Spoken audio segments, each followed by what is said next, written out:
भरतपुर में सामूहिक विवाह सम्मेलन में सनातन धर्म का अपमान। मैं ब्रह्मा विष्णु महेश को कभी ईश्वर नहीं मानूंगा। 11 जोड़ों को हिंदू देवी देवताओं को ना मानने की दिलाई गई शपथ। मैं राम और कृष्ण को ईश्वर नहीं मानूंगा तथा उनकी पूजा नहीं करूंगा। 11 जोड़ों ने ली 22 शपथ। सभी जोड़ों को कराया गया बौद्ध धर्म ग्रहण। मैं ऐसा कभी नहीं मानूंगा कि भगवान बुद्ध विष्णु के अवतार हैं। हिंदू संगठनों ने लगाया देश की अखंडता से खिलवाड़ का आरोप। वो हमारे देश की अखंडता को तोड़ रहे हैं, विदेशी लोग इसमें इन्वॉल्व हैं। मैं प्रशासन से, सरकार से ये गुजारिश करूंगा, ये कहूंगा कि वो इसमें जल्दी से जल्दी कार्रवाई करें। अगर नहीं करेंगे तो पूरे जिले में, पूरे देश में उग्र आंदोलन होगा। बीजेपी ने बताया सोची समझी साजिश। राजस्थान में इस तरीके की घटनाएं पहले भी होती रही हैं, लेकिन अभी लगता है बहुत सुनियोजित तरीके से। यदि इसको मुख्यमंत्री जी की नज़र में उनका नज़रिया अलग हो सकता है, लेकिन राजस्थान में धर्मांतरण की घटनाओं में एक साथ बढ़ोतरी हुई है। कांग्रेस ने कहा नहीं करनी चाहिए ओछी राजनीति। कॉन्स्टिट्यूशन का आर्टिकल 25 है, वो फ्रीडम ऑफ रिलीजन उसे अधिकार देता है, लेकिन मैं कहना चाहूँगा कि ऐसा कहीं पे धर्म परिवर्तन जैसी कोई बात नहीं है। शपथ बहाना सनातन निशाना।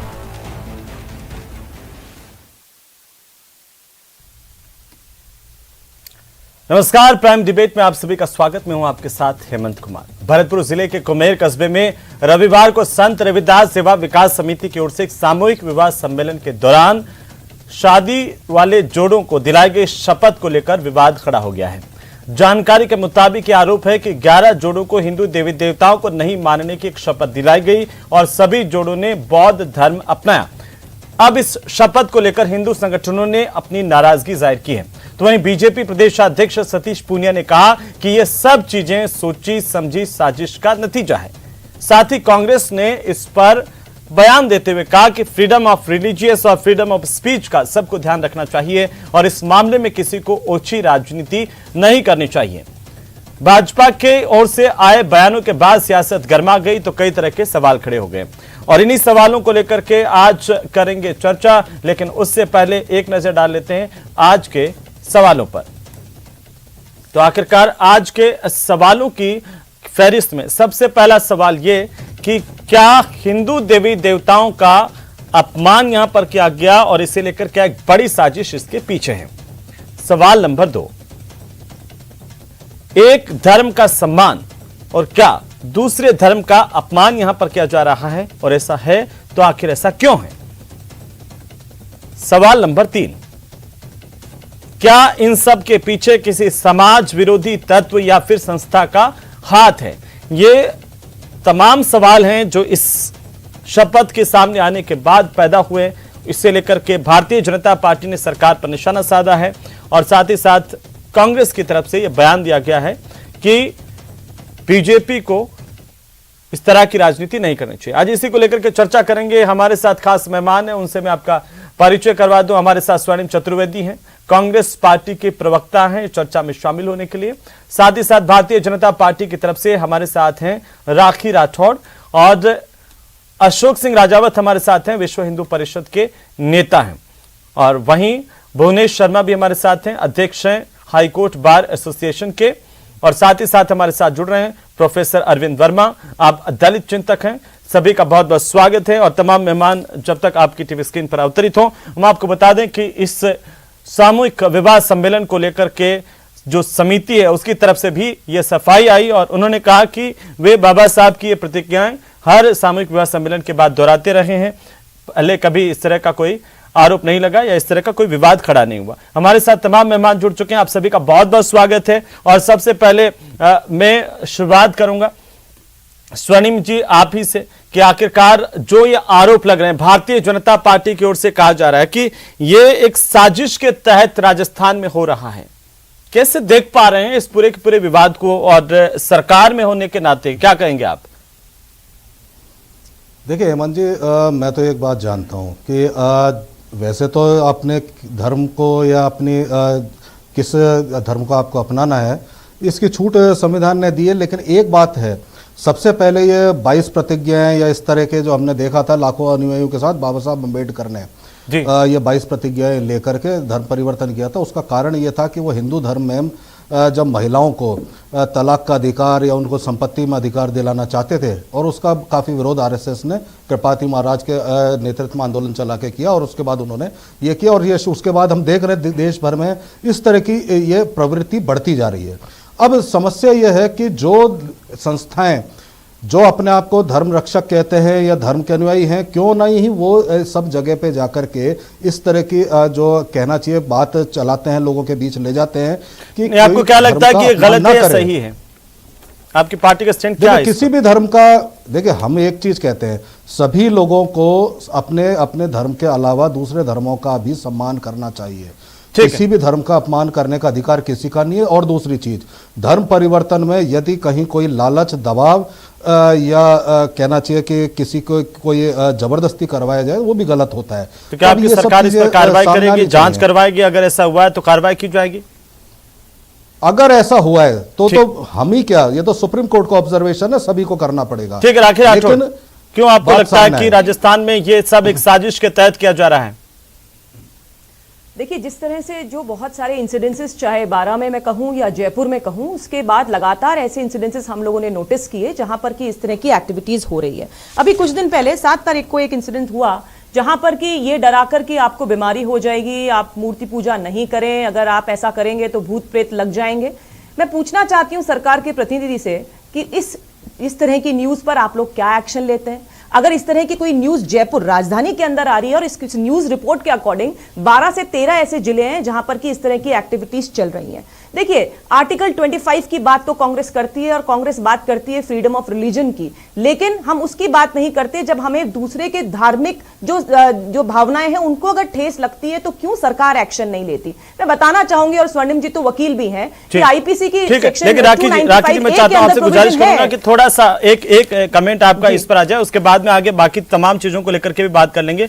इस शपथ को लेकर के, ये जो प्रतिज्ञाएं दिलाई गई, इनको लेकर के आपकी पार्टी का क्या मानना है? क्या आप मानती हैं कि हिंदू धर्म के खिलाफ हैं, कार्रवाई होनी चाहिए, जैसे कि सतीश पूनिया का बयान आया है, या बाकी नेताओं के या विश्व हिंदू परिषद का कुछ कहना है? हेमंत जी, सिर्फ कार्रवाई नहीं, कठोर कार्रवाई होनी चाहिए, क्योंकि आप किसी भी धर्म को अपनाएं लेकिन किसी धर्म के बारे में गलत भावनाएं, सनातन धर्म के बारे में गलत भावनाएं अगर आप लोगों को भड़काने का प्रयास करते हैं, और मैं कहती हूं किसी भी धर्म के लिए, ना केवल सनातन धर्म के लिए, किसी भी धर्म के लिए अगर आप गलत भावनाएं लोगों तक पहुंचाते हैं, उनको भड़काने का प्रयास करते हैं, तो उसका जो है एक्शन सरकार को लेना ही चाहिए, मैं आ जाऊंगा वापस, रिस्पेक्टिव ऑफ एनी रिलीजन। ठीक है राखी जी, मैं आ जाऊंगा, सबके एक कमेंट हो जाए। अशोक सिंह जी बोलिए। ऐसा है कि ये जो संस्था थी रविदास सेवा समिति, मैं देख रहा था विश्व हिंदू परिषद का ये बयान भी आया कि ये देश की अखंडता, एकता को खंडित करने वाला है और इस पर कार्रवाई होनी चाहिए। विश्व हिंदू परिषद,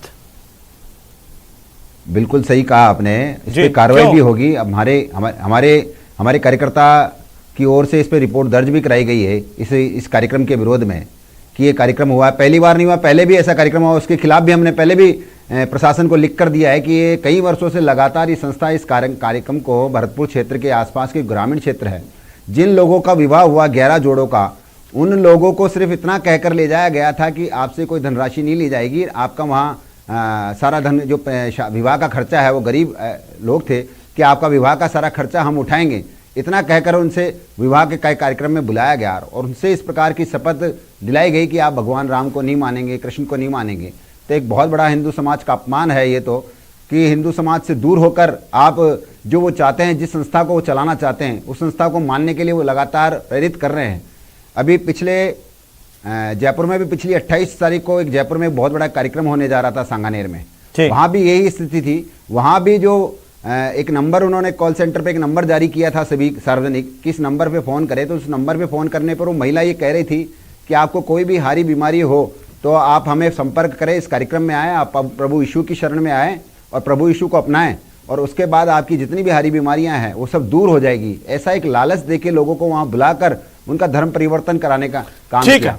उस पर भी मुकदमा हुआ, लेकिन सरकार ने अभी तक, लेकिन आपने कहा कि इन 11 जोड़ों को जबरदस्ती, इसका अगर ऐसा प्रमाण है तो वो 11 लोग आकर के क्या उन्होंने कोई एफआईआर दर्ज करवाई है कि हमसे जबरदस्ती करवाया गया, हमसे जबरदस्ती शपथ दिलवाई गई या जबरदस्ती हमसे धर्मांतरण करवाया गया है?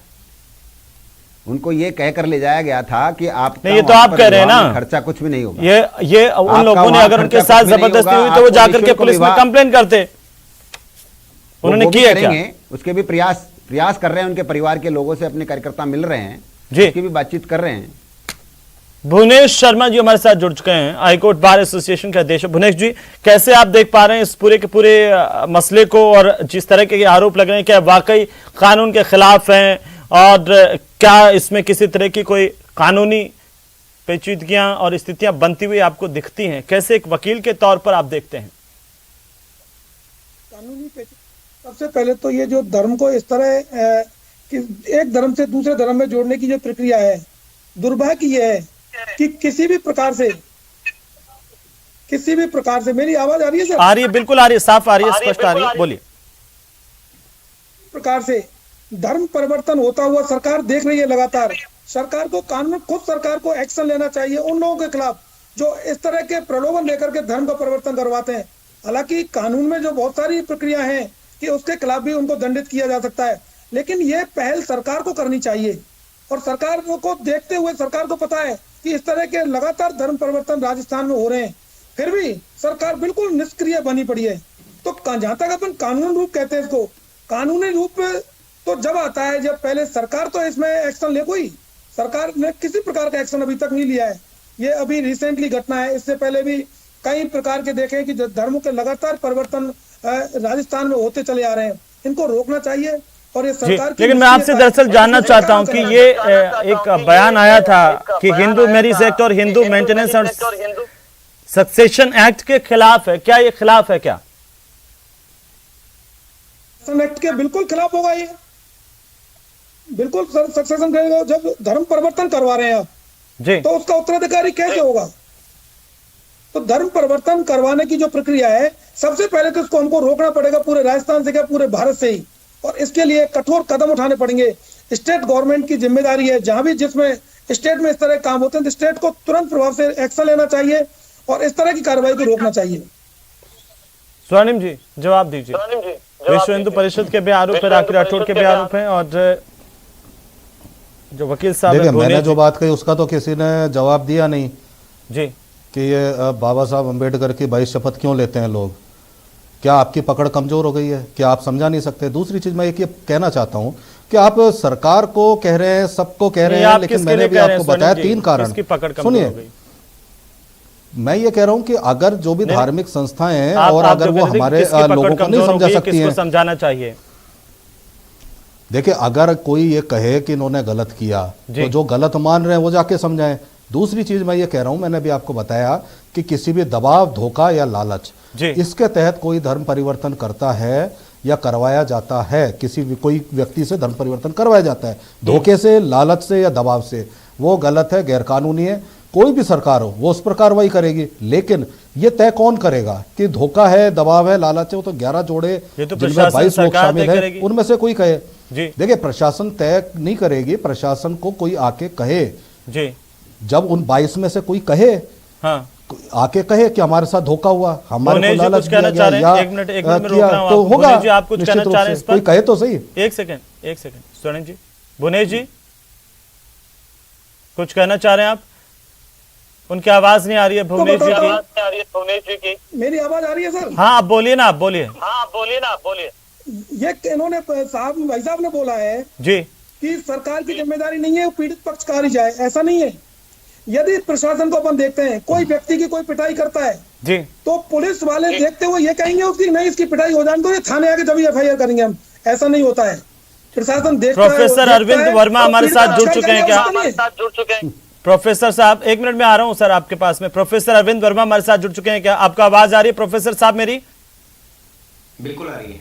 तो ये आपने सबकी बात सुनी होगी। ये विश्व हिंदू परिषद का ये आरोप है कि जबरन इस तरह से धर्मांतरण करवाया जा रहा है और हिंदू देवी देवताओं का अपमान है।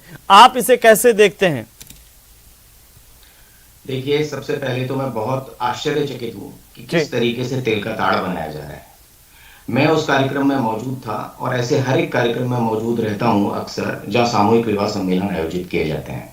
जी। बाबा साहब की 12 प्रतिज्ञाओं का वाचन करने का अर्थ ये नहीं है कि उन्होंने हिंदू धर्म छोड़कर बुद्ध धर्म अपना लिया। पहली बात, इसको इस तरह पेश किया जा रहा है जैसे कि वहां कोई धर्मांतरण का कोई प्रयास किया जा रहा था। पहली बात तो यह है कि पूरे तरीके से जो फैक्ट्स हैं वो गलत तरीके से पेश किए जा रहे हैं और विश्व हिंदू परिषद और भाजपा के लोग इसको एक सोशल फैब्रिक को खराब करने के दृष्टिकोण से इसे पेश कर रहे हैं। लेकिन प्रोफेसर अरविंद वर्मा जी,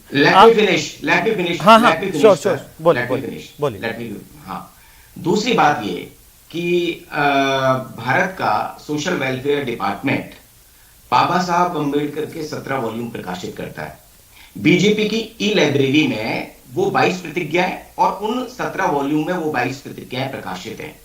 क्या भारत सरकार जो भाजपा की है वर्तमान में, बीजेपी का ई लाइब्रेरी डिपार्टमेंट ये बता सकता है कि उन्होंने वो 22 प्रतिज्ञाएं किस लिए सम्मिलित की हुई हैं?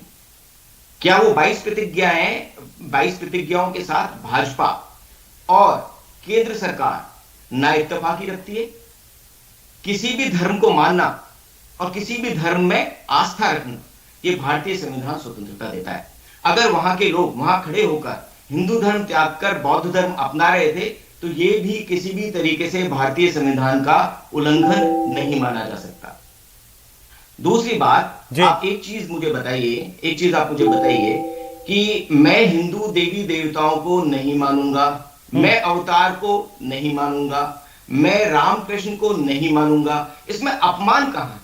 अपमान का कौन सा शब्द मौजूद है जिससे भाजपाई और संघी नाराज होकर ये कह रहे हैं कि देश का जो संविधान है उसका उल्लंघन हो गया, देश के कानून में तो ये व्यवस्था ही नहीं है। नहीं, आप मानिए ना जिसको मानना है, लेकिन आप पर यह आरोप है कि आप दूसरे को टारगेट क्यों कर रहे हैं? इसमें लिखा है कि मैं ब्राह्मणों द्वारा निष्पादित होने वाले किसी भी समारोह को स्वीकार नहीं करूंगा, मैं ये भी नहीं मानूंगा कि भगवान बुद्ध विष्णु के अवतार थे, मैं इसे पागलपन मानता हूं। एग्जैक्टली, ये मेरा बिलीफ है। देखिए, ये मेरा बिलीफ है कि मैं इसमें ये भी कहा गया कि हिंदू धर्म का त्याग करता हूं जो मानवता के लिए हानिकारक है। तो आप किसी धर्म को ऐसे कैसे कह सकते हैं कि मानवता के लिए हानिकारक है? मेरी बात सुने, इसका मतलब बीजेपी और संघ परिवार ये स्वीकार कर ले कि वो बाबा साहब अम्बेडकर को नहीं मानता। नहीं, आप तो मेरे सवाल का जवाब दीजिए ना प्रोफेसर अरविंद वर्मा। क्या हिंदू धर्म मानवता के लिए हानिकारक है? ये आपको किसने बता दिया? देखिए, ये क्यों नहीं माना जाए? जो लोग हिंदू धर्म को मानते हैं ये उनका अपमान है, उनके खिलाफ है। सबसे पहले देखिए, जिसको हिंदू धर्म की जानकारी नहीं है, जो भारतीय संस्कृति को नहीं समझता, वो इस तरह के तर्क दे सकता है। हिंदुस्तान का चार्वाक दर्शन दुनियावी चीजों को स्वीकार करता है, मायावी चीजों को अस्वीकार करता है। दयानंद सरस्वती मूर्ति पूजा का विरोध करते हैं। स्वयं विवेकानंद कहते हैं कि खान पान की चीजें कैसी होंगी ये व्यक्ति का देश काल निर्धारित करता है, आप उसे संस्कृति के नाम पर किसी को थोप नहीं सकते। ऐसे ही बुद्धिज्म ये मानता है कि जो बुद्ध हैं उन्हें हम विष्णु का अवतार नहीं मानेंगे। राखी राठौड़ बोलिए, जवाब दीजिए। ठीक है, आपकी बात पूरी होगी ना सर? प्रोफेसर साहब आप सुन लीजिए, आप मेरी बात सुन लीजिए। राखी राठौड़ अब आप सुन लीजिए। राखी राठौड़ प्रोफेसर साहब आप सुन लीजिए। अरे सुन लीजिए सर, आपने बहुत बातें कर ली। सुनिए हेमंत जी, इनको चुप कराइए पहले। एक मिनट, आप बोलिए। अरविंद जी एक मिनट शांत। अरविंद जी आपकी बात ध्यान से हमने सुनी, मैं सवाल करूंगा, आपने जो सवाल उठाए मैं सवाल पूछूंगा। अब बोलिए राखी राठौड़, जवाब दीजिए। वो कह रहे हैं कि अगर ये 22 प्रतिज्ञाएं इतनी गलत लगती है तो केंद्र सरकार की तरफ से जो बाबा साहब के वॉल्यूम छपाए जाते हैं उनमें ये प्रतिज्ञाएं क्यों हैं? देखिए, बाबा साहब की जो प्रतिज्ञाएं हैं सर, 17 वॉल्यूम सर अब सर लेट मी सुन लीजिए ना sir, please give me a chance. वो सवाल संविधान की बात देखिए, मैं 1 to 1 बात इनकी जो उन्होंने कही उसका जवाब देना चाहूंगी। संविधान की बात जब करते हैं तो हमारे संविधान का प्रीम्बल ये कहता है कि हम धर्म कोई सा भी अपनाएं लेकिन बाकी धर्मों का सम्मान हम करेंगे। अगर आप ऐसा लिखते हैं कि हिंदू धर्म या कोई भी धर्म, मैं ये कहना चाहती हूँ किसी भी धर्म के लिए गलत बातें क्यों, उसके लिए ऐसा क्यों कि वो राखी राठौड़ वो कह रहे हैं, के लिए राखी राठौड़ ये चीज गलत है, इसको गलत कह रहे मानना हैं कि चाहिए। हम अगर कहें कि हम भगवान को राम को भगवान नहीं मानते, कृष्ण को भगवान नहीं मानते, इसमें दूसरा का अपमान क्यों हो रहा है? वो तो हमारी आजादी है कि हम नहीं मानेंगे। सर हेमंत जी, जितना आपने पेशेंस से उनको सुना, अगर हाँ, मेरी बात आप पूरी सुन लेंगे तो मैं भी अपनी बात कर लूंगी।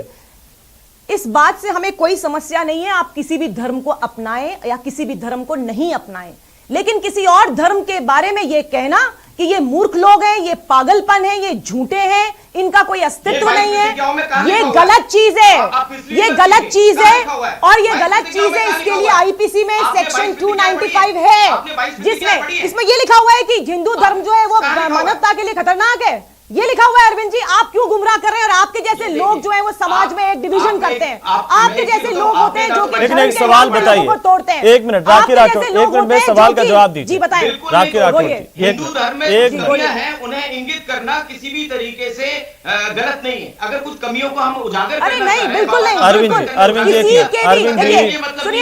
एक मेरी बात देखो, हेमंत जी आप मेरी बात सुनिए पहले। किसी भी रिलीजन के लिए गलत बातें करना आईपीसी के सेक्शन 295 में एक कॉग्निजेबल ऑफेंस है। उसके लिए अगर चाहे तो सरकार एक्शन ले सकती है, और बहुत सारी ऐसी सरकारें हैं जिन्होंने एंटी कन्वर्जन।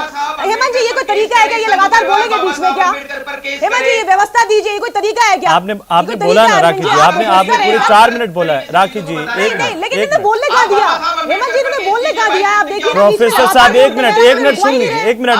मेरा आपसे निवेदन है, बताइए ये कोई तरीका है? अरविंद जी मेरा आपसे निवेदन है कि आप बोलने का दिया हेमंत जी मुझे। एम्पावरमेंट डिपार्टमेंट पे केस कीजिए। सुन लीजिए सर। प्रोफेसर साहब, अरविंद जी आपको मेरी आवाज आ रही है क्या? मैं वो सवाल कर रहा हूं जो आप उठा चुके हैं, उनको रिपीट करके आप समय को जाया मत कीजिए ना। मैं वो सवाल कर रहा हूं, हर वो सवाल पूछूंगा जो आपने उठाया है। बोलिए राखी जी। मेरा सवाल यह था कि उन्होंने ये सवाल कहा कि ये बाबा साहब का वॉल्यूम 17 में क्यों छपी है, फिर अगर गलत है तो। दूसरा सवाल यह है कि क्या सेंट्रल गवर्नमेंट की ओर से ये 22 प्रतिज्ञाएं प्रतिबंधित की गई हैं? अगर नहीं प्रतिबंधित की गई तो इलीगल कैसे है? बाबा साहब की जो प्रतिज्ञाएं हैं उसमें कहीं ये नहीं लिखा हुआ नहीं है कि हिंदू धर्म जो है वो मानवता के लिए खतरा है। ऐसा कहीं लिखा हुआ नहीं है कि मूर्ति के लिए जो मूर्ति पूजा करता है वो मूर्ख है, वो पागलपन है। ये सिर्फ और सिर्फ दूसरों की धार्मिक आस्थाओं को लोगों को बहला फुसला के, जैसे मैंने बताया, बीमारी दूर करने के बहाने या ये कहने की वो बीमारी वाली छोड़िए ना, ये 22 प्रतिज्ञाएं मैं राखी जी आपके थोड़ा संज्ञान में लाना चाहता हूं। ये 22 प्रतिज्ञाएं नागपुर दीक्षा भूमि पर सार्वजनिक तौर पर लगी हुई हैं।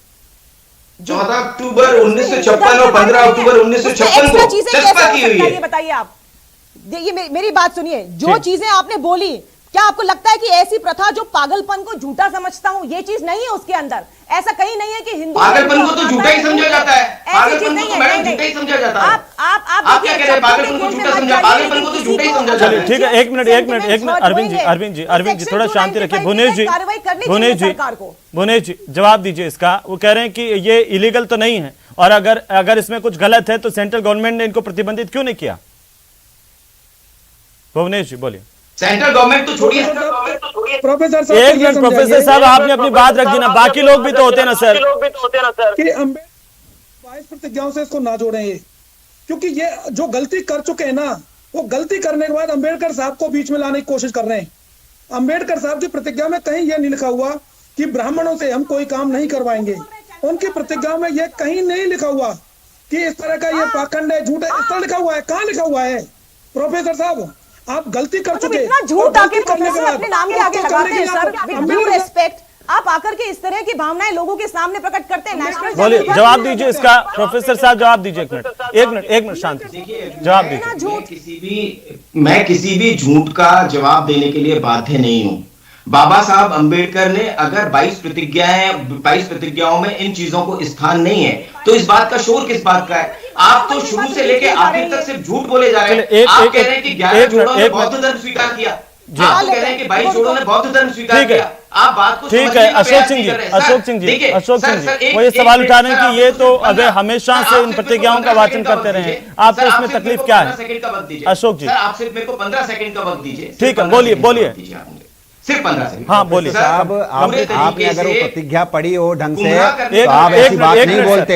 एक मिनट, आप बोलिए। जैसे लोग ही ऐसे कार्यक्रम आयोजित करते हैं, ये जिस प्रकार हमें बहला फुसला रहे हैं ना चैनलों पे जो बता रहे हैं, ऐसा झूठा अमंडर जो आज हम जैसे लोग जो यहाँ बैठे हुए हैं, कोई पढ़े लिखे लोग हैं, उन लोगों को भी ये जैसी झूठी बातें बता रहे हैं, तो वो भोले भाले लोग हैं, उनको बेचारों को क्या पता है कि क्या। ठीक है, अब इसका जवाब तो देने दीजिए ना उनको जवाब तो देने दीजिए। एक हेमंत जी, मिनट, इनसे चेक करवाइए, 22 प्रतिज्ञा निकाल ली मैंने फोन पर, नहीं है ऐसा कहीं लिखा हुआ नहीं कि हिंदू धर्म जो है वो मानवता के लिए खतरा है। एक मिनट, प्रोफेसर अरविंद वर्मा जी, अरविंद जी जवाब दीजिए, जवाब दे रहा हूं मैं। पहली बात तो ये कि मैं इस कार्यक्रम का आयोजक नहीं था, सिर्फ मैं इसमें वक्ता के तौर पर गया था। उसके बाद ये 22 प्रतिज्ञाओं का जो कार्यक्रम है वो आयोजित किया गया, पहली बात। दूसरी बात ये, लेकिन सबसे बड़ी बात है कि अगर इसमें गलत कहीं है तो प्रशासन को जांच करनी चाहिए और कार्रवाई भी करनी चाहिए ऐसे लोगों पर जो धार्मिक भावनाएं भी याद करें और समाज को तोड़ने वाली बात करें। बहुत शुक्रिया आप सभी का, मैं माफी चाहता हूं, समय नहीं है। बहुत शुक्रिया हमारे साथ जुड़ने के लिए। और अब ये लगातार आरोप है प्रशासन पर भी कि आखिरकार इस पूरे मामले में क्या जांच होगी, उन लोगों पर कार्रवाई होगी। नमस्कार।